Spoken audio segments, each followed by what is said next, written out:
Voilà le corrigé de l'exercice que je vous ai posé. Alors, il est déjà saisi, je vais juste l'expliquer un petit peu. Et en fin de cette présentation, je vous le laisserai en plein écran. Vous pourrez mettre la vidéo en pause pour que vous puissiez le noter si vous le souhaitez. Ce que je voudrais, c'est plus expliciter un petit peu comment je l'ai abordé.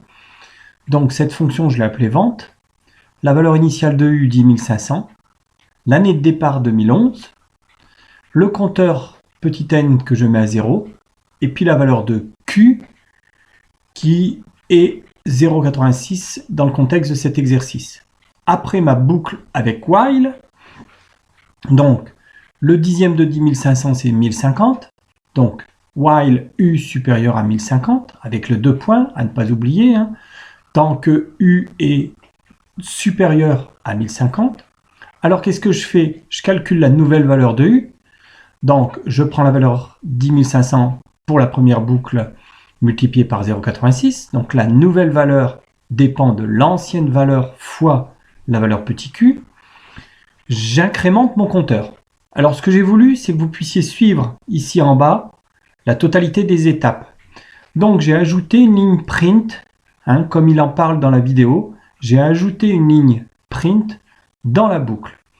Entre guillemets, c'est du texte qui apparaît librement, séparé par des virgules avec un calcul éventuel. Donc ici, je lui ai demandé d'écrire la valeur résiduelle en, systématiquement. Alors calculer A plus N, pourquoi? Le N, c'est mon compteur. Et le A, c'est l'année initiale. Donc après un an, je suis en 2012, 2011 plus 1. Après 2 ans, je suis en 2013, etc. etc. Donc j'affiche l'année en faisant A plus N avec mon compteur.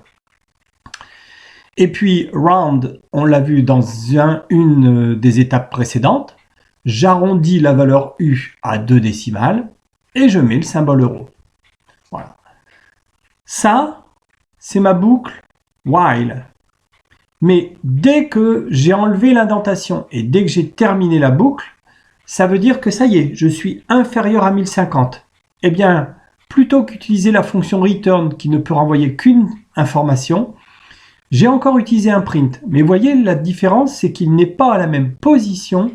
Ce print-là est dans la boucle, il est donc imprimé à chaque tour de la boucle.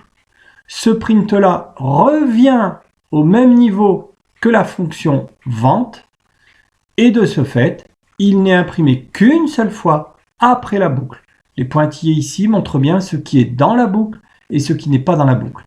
Bref, quand il a terminé sa boucle, et qu'il a trouvé la première valeur U inférieure à 1050, inférieure ou égale à 1050, eh bien, il écrit la réponse est l'année, entre guillemets, séparée de nouveau par le calcul A plus N, pour avoir l'année séparée, donc par une virgule ici.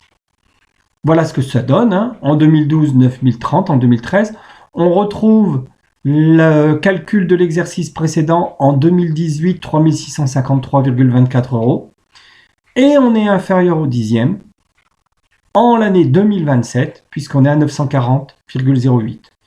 Il va de soi que je pourrais tout à fait supprimer la ligne print de la boucle si je ne voulais que la réponse.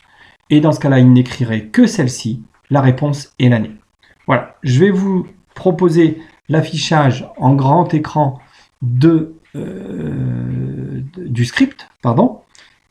Vous pourrez mettre cette vidéo en pause si vous voulez le recopier pour pouvoir après le tester.